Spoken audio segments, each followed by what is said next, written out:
Hey guys, it's William here, and welcome back to another episode. Another episode of my journey, I guess. Going through the process of discovering I had GBM to up until now, currently. This episode is not about where I'm at currently, but we'll get there. Don't worry. So in today's plot, we're going to talk about finding the right hospital for me, really finding the hospital that I ended up going with for my treatments. And if you can already guess from the shirt, this is the logo for the MD Anderson Hospital, the cancer hospital in Houston. And that's who I ended up going with, but I'll give you more reasons to why and how I got there.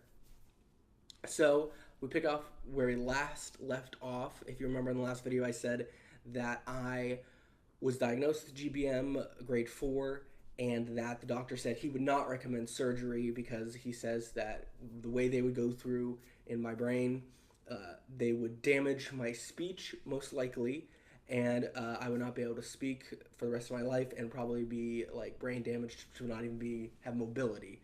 Um, and so he said there's like an 80% chance, in his opinion, of that.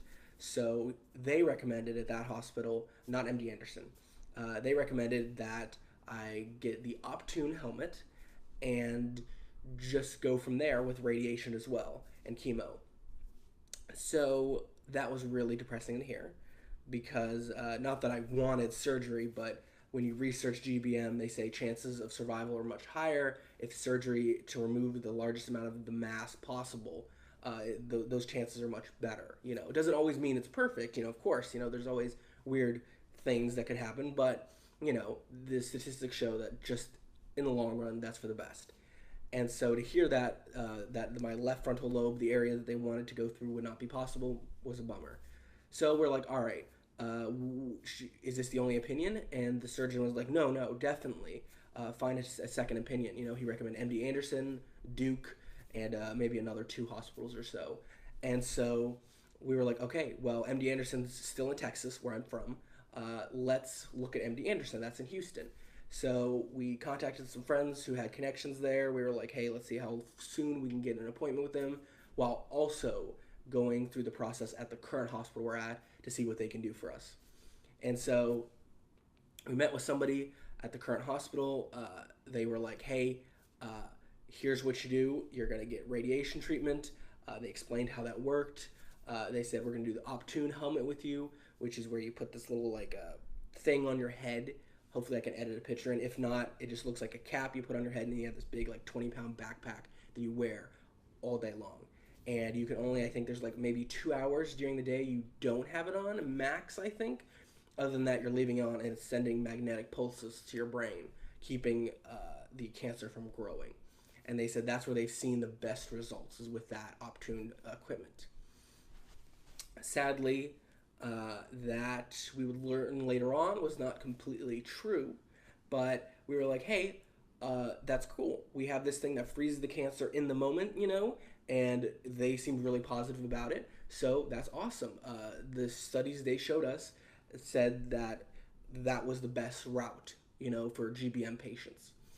And so from there, we finally had an appointment at MD Anderson, and it was just a noticeable difference. Not that the hospital we were at before or the other hospitals we contacted were poor in any way. They were great. The staff was great. They were really caring and attentive to our needs. But just in general, the vibe and overall treatment we got at MD Anderson, you can see why they're one of the top cancer hospitals in the world.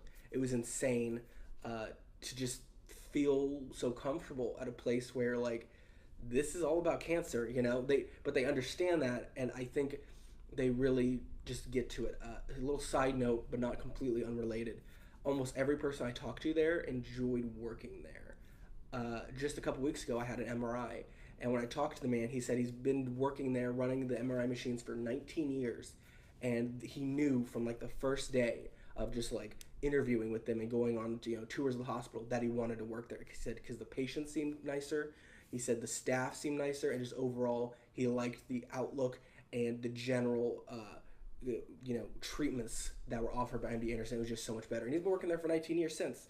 And almost every person I talked to that worked there also agreed with those sentiments. It's it's just the place to be, to help people, and it feels good being here. Everyone pretty much. I mean, of course, you have people are people. You might have a bummer of a person, but for the most part, they just seem so positive about the treatments and positive in general that I was never treated poorly there at all. So we go there, we notice this just instant vibe, of like kindness and like knowledge. They really knew what they were talking about. Once again, as like one of the leading hospitals for cancer research in the world, you would hope they have that knowledge anyways. They didn't talk about the negatives. They didn't talk about oh, you're gonna die or surgery's impossible. They didn't say those things. um, the best slash worst part was we asked them about the Optune helmet. And once again, if you're taking the Optune, if you're treatment right now, uh, hopefully it's not such a sad thing to hear, but the MD Anderson people said that from their studies, uh, it does not do anything to elongate the life of the patient. All the studies that are out there, they said, are mainly from the Optune people themselves, and the people who lived longer with the Optune helmet would have probably lived long regardless of being on the helmet or not. It's just that the Optune people chose to use that person as their case study and be like, oh, hey, they're living along with our thing. Let's put it up there. They're one of the maybe minorities in that situation, which was really tough to hear. But at the same time, we're like, we should go here.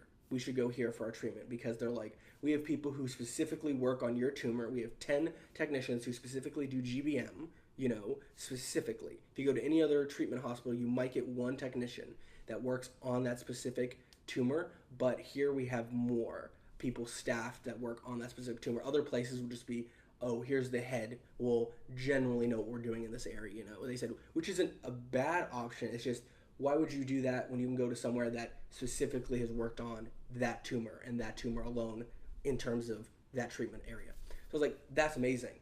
Once again, you're giving me more reasons to want to come here for my treatments. And they're like, all right, next week you need to come back. You got to meet with our surgeon. And we're like, well, we already know that we can't do surgery. Why would we meet with a surgeon to be told that again?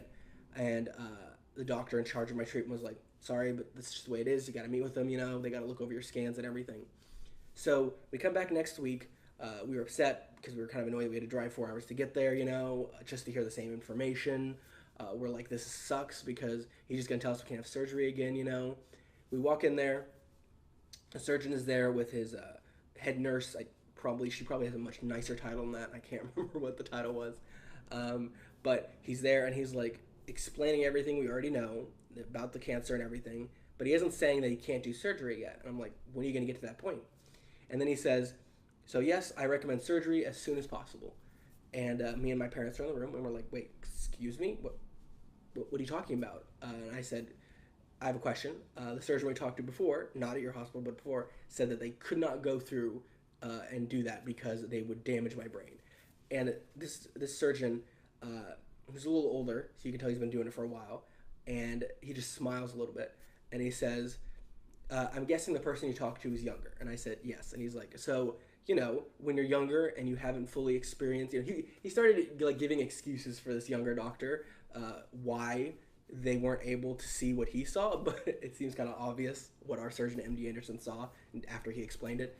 But the surgeon pretty much said, there are parts of your brain that are non-functioning that I can go through and I will not damage any of your centers at all. You will be completely fine. And he says, I would not offer surgery unless I can guarantee 80% or more removal of the tumor. And he says, I'm guessing 85 to 95% I can get removed. And I was like, oh, wow. And he's like, I'm so confident, and I have scheduled you tomorrow for surgery. My parents didn't like that because they're like, whoa. We go from surgery is impossible to you telling us the next day surgery is possible and doable. We want to take a little break.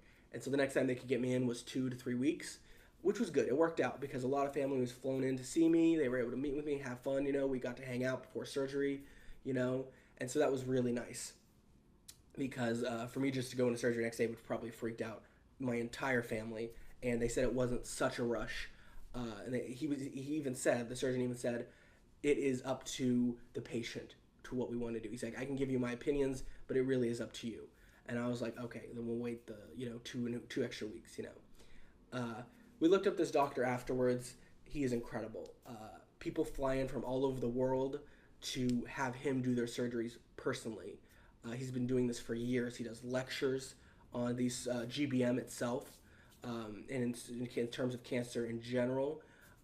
He was just so smart and so kind to be around. And I say kind a lot because you can have doctors, especially when it comes to cancer, that are geniuses.